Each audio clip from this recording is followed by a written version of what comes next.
বলে বলছে চুরি লাগবে না, আরে বেটা হওয়া বললে দেখে চাকরি করে না, বাতিল গোশ করতে না।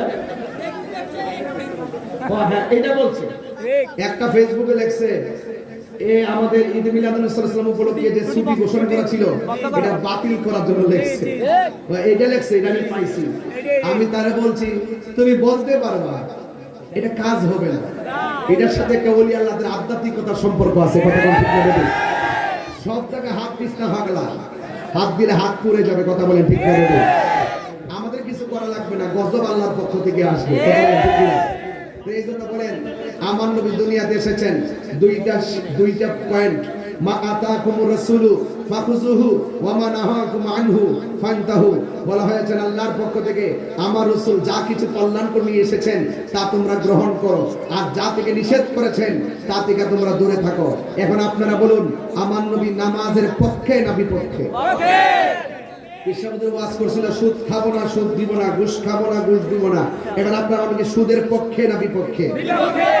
তাইলে বোঝা গেল পয়েন্ট দুইটা, একটা হলো কল্যাণ আর একটা হলো অকল্যাণ, একটা সঠিক রাস্তা আর একটা বেঠিক রাস্তা, একটা আলোর পথ আর একটা অন্ধকারের পথ, একটা জান্নাতের পথ আর একটা জাহান্নামের পথ। আমরা কি জান্নাতের পথ নাকি জাহান্নামের পথ?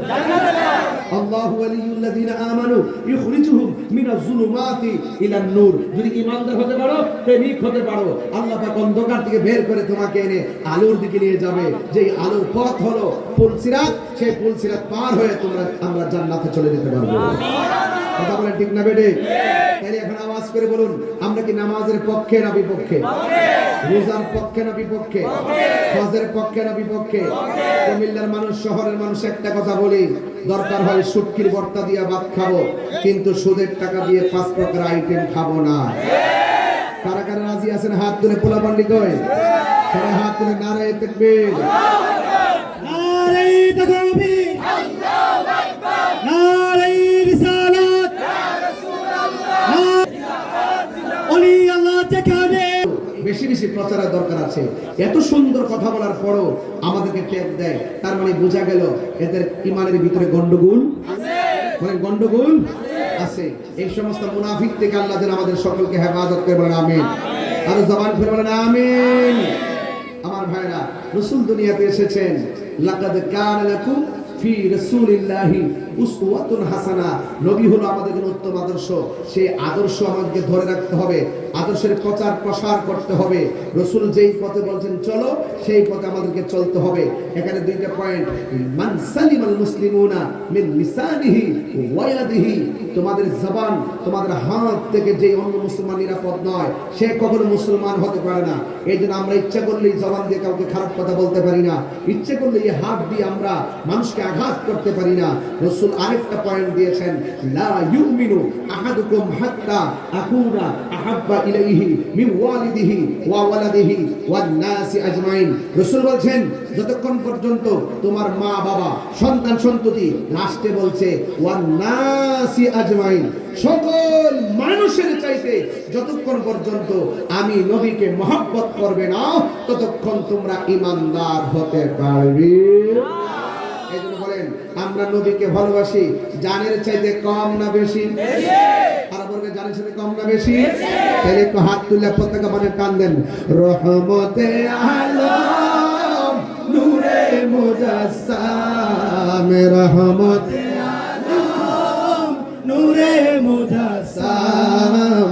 সাহাবীরা আতর বানাই ওই নবীজির ঘাম মোবারক, সাহাবীরা আতর বানাই ওই নবীজির ঘাম। চিনো জানো মানো কেমন আমার নবীজি, চিনো জানো মানো কেমন আমার নবীজি। যাহার প্রাণের পাগল চন্দ্র তারকাজি, তোমরা আরো শুনবানি সুন্দর কাহিনী, আরো শুনবানি সুন্দর কাহিনী।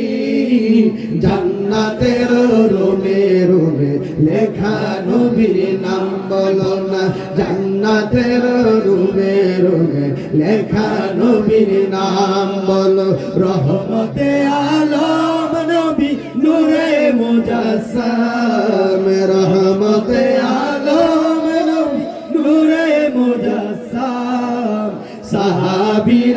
আতর বানাই ওই নবীজির ঘাম মোবারক সাহাবীরা আতর বানাই ওই নবীজির ঘাম দস্তুরে হান্নানার একটা খেজুর গাছে নাম যাকে ধরে খুতবা দিতেন রাসূল আকরাম বর্ণনা উস্তুরে হান্নানার একটা খেজুর গাছের নাম যাকে ধরে খুতবা দিতেন রাম গাছটান নবীর বিরহে কাঁদিতে রহে নবীর বিরহে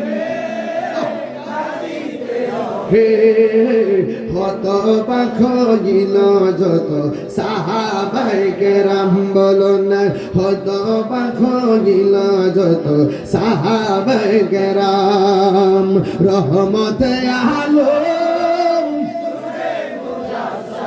রাম রহমতে আলম নূরে মুজাসসাম সাহাবীরা